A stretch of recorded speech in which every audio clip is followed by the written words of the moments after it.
बिस्मिल्लाहिर्रहमानिर्रहीम। शुरू अल्लाह के नाम से जो बड़ा मेहरबान नहायत रहम करने वाला है। तो अस्सलाम वालेकुम व्यूअर्स, कैसे हैं आप? इंशाअल्लाह ताला मेरी यूट्यूब फैमिली अल्लाह पाक के फजल करम से बखैरियत होगी। तो आज हम बना रहे हैं सॉल्टी से टेस्टी से बहुत ही मज़े के झटपट से बनने वाले स्नैक्स, जो आप चाय में खा सकते हैं, बच्चों को स्कूल में लंच बॉक्स में दे सकते हैं, मेहमानों के आगे चाय के साथ रख सकते हैं, जो कि बहुत टेस्टफुल होंगे इंशाअल्लाह ताला। तो चलते हैं रेसिपी की तरफ।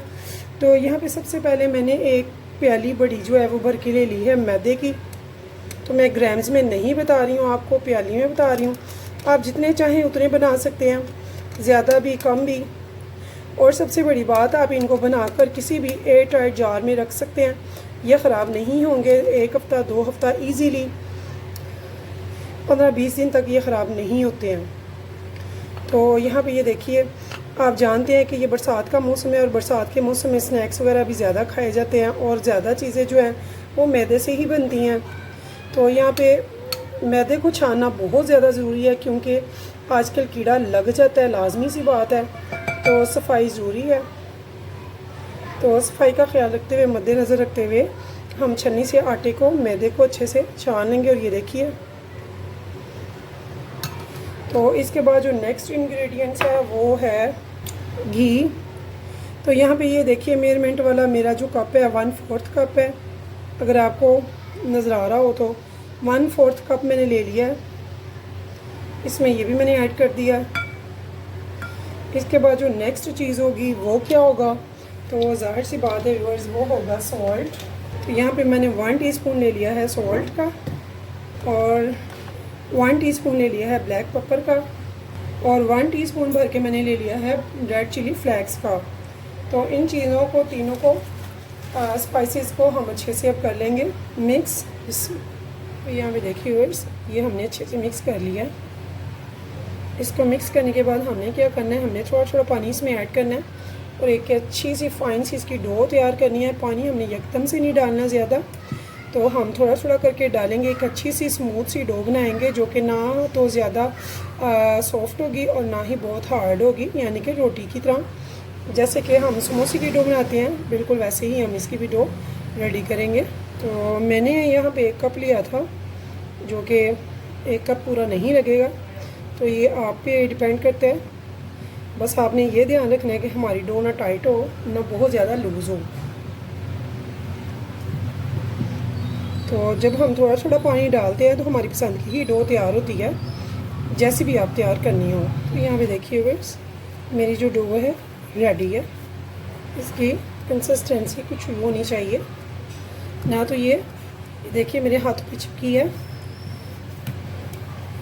ना ये ज़्यादा सॉफ्ट है, ना ही ये ज़्यादा टाइट है। तो ये यहाँ पे हमारी जो डो है वो रेडी है। इसको हम रख देंगे थोड़ी सी देर के लिए, ताकि ये सेट हो जाए। तो मिलते हैं 10 मिनट के बाद। तो यहाँ पे देखिए मुझे 10 मिनट हो चुके हैं, तो हमारी डो भी माशाल्लाह से सेट हो चुकी है। तो अब हमने क्या करना है, इसमें से हम इसके 2 पार्ट करेंगे और इसको ढक के साइड पे रख देंगे।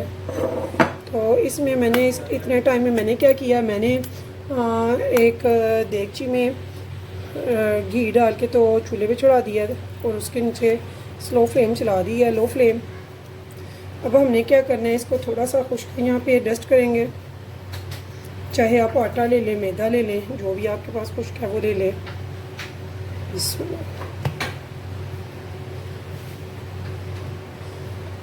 अब हम इसको अच्छे से बेल लेंगे। तो यहाँ पे देखिए व्यूअर्स, मैंने इसे लॉन्ग शेप में बेला है, और इसकी जो ये देखिए ज़्यादा बहुत बारीक नहीं है और ना ही मोटी है, ठीक है। तो ऐसे ही हमने इसकी करनी थी, बेलना था इसे।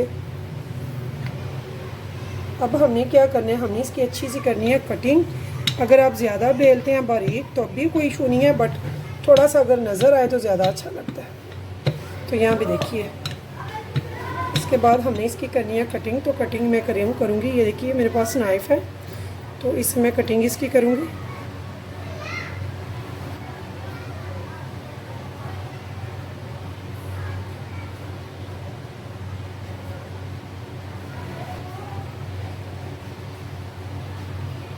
तो ऐसे ही हम दूसरी शेप में कट कर लेंगे अब इन्हें। तो ये हमारी चॉइस है, हमने जितना इसे कट करना होगा यानी कि तो उतना हम इन्हें कट करेंगे।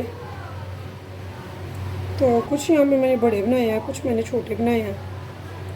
तो जैसे आपको पसंद हो आप वैसे कट कर सकते हैं। सिंपल कुछ जो होती है नाइफ़ आप उसके साथ भी कट कर सकते हैं। तो यहाँ पे मैंने इस पे ना थोड़ा सा मैदा डस्ट कर देना। तो यहाँ पे देखिए व्यूअर्स, ऐसे इस पे सारा मैदा डस्ट कर लेंगे।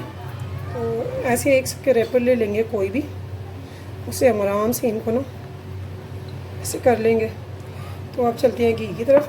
घी हमारा गर्म हो चुका है। इस टाइम पे हम एक पीस डाल के देखेंगे कि तो यहाँ पे ये देखिए इसकी पोजीशन कुछ, यानी कि ये भी घी तकरीबन तैयार हो रहा है। तो ठीक 1 मिनट के बाद मैं इसमें डालना स्टार्ट कर दूँगी। तो यहाँ देखिए हमारा जो स्लाइस है वो ऊपर आ चुका है, यानी कि हमारा घी जो है वो गर्म हो चुका है। तो अभी आराम से मैं ये सारे इसमें डालने शुरू कर दूँगी। तो इनको हम डिफरेंट स्टाइल में भी कट कर सकते हैं जो कि बहुत मज़े के लगते हैं। तो मैं आपको इसको अब स्क्वायर में कट करके वो भी दिखाऊंगी, वो भी बहुत अच्छा लगता है देखने में। तो बहुत ज़्यादा इस पर टाइम नहीं लगता है, माशाल्लाह से बहुत स्पीडली ये बनकर तैयार हो जाते हैं। कम से कम भी 3 से 4 मिनट इजीली ये ले लेंगे। जहाँ पे इनका लाइट सा ब्राउन कलर होता है, गोल्डन ब्राउन नहीं सॉरी, जहाँ पे लाइट गोल्डन कलर होगा हम इनको निकाल लेंगे। और बहुत ज़्यादा स्पैचुला वगैरह भी चलाने की हमें ज़रूरत नहीं है। आप देख रहे हैं मैं ऊपर से फेंक रही हूँ, बिल्कुल नीचे से नहीं फेंक रही। ऊपर से जब फेंकते हैं तो ये फूलते हैं, ये देखिए जब ये डिप करके जाते हैं तो ये फूलते हैं फिर बहुत अच्छे से। तो यहाँ पे देखिए मुझे 1 मिनट हो गया इनको डाले हुए, माशाल्लाह से बहुत अच्छे से ये फूल चुके हैं। देखिए इतने अच्छे ये राइस हुए हैं और बहुत ज़बरदस्त से, क्रंची से, क्रिस्पी से, मुंह में घुल जाने वाले बहुत मज़े के ये स्नैक्स बनते हैं जो कि बाज़ार से काफ़ी महंगे मिलते हैं। और झटपट से आप बरसात हो वैसे भी आप शाम में चाय में ज़रूर बनाएं, बहुत टेस्टी लगते हैं।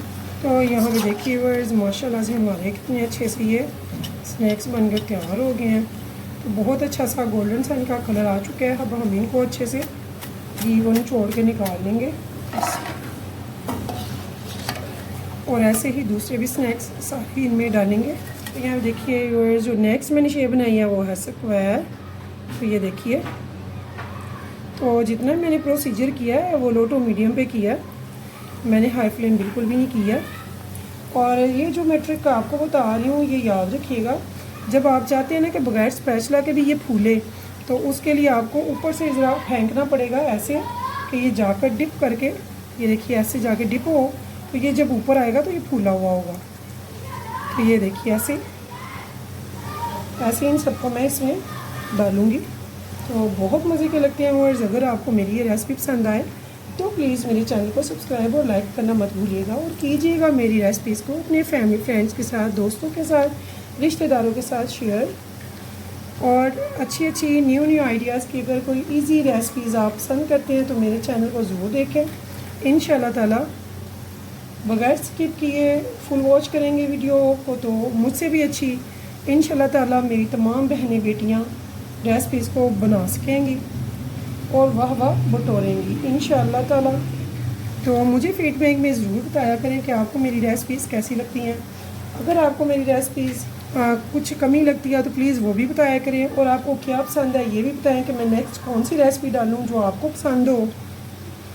तो यहाँ पे ये देखिए कितनी ही ज़बरदस्त सी मज़े की ये बनकर तैयार होती हैं। तो आप इनको एक टाइट जार में भी रख सकते हैं, आसानी से ये ख़राब नहीं होंगे, इनके क्रंच ख़राब नहीं होगा इंशाल्लाह ताला। तो यहाँ पे देखे हुए कितना प्यारा सा गोल्डन सा कलर आ चुका है। ये कितने ज़बरदस्त से ये आपको मैं दिखाती हूँ, देखिए फूले हैं ऐसे ज़बरदस्त टेस्टी क्रंची स्नैक्स के लिए यकीन माने लड़कियाँ क्या बच्चे क्या सभी दीवाने होते हैं। और टेस्टी इतने ज़बरदस्त मैं आपको तोड़ के दिखाऊंगी, आप कहेंगे कि वाकई कुछ चीज़ बनी है। इसका क्रंच भी मैं आपको सुनाऊंगी कि कितना मज़े का ये। तो यहाँ भी ये देखिए कितनी अच्छी शेप लग रही है, स्क्वायर में भी बहुत नाइस लग रही है। तो व्यूअर्स इस उम्मीद के साथ फिर मिलेंगे नेक्स्ट टाइम नेक्स्ट रेसिपी के साथ। तब तक के लिए मुझे दीजिए इजाज़त। तो अल्लाह हाफिज़।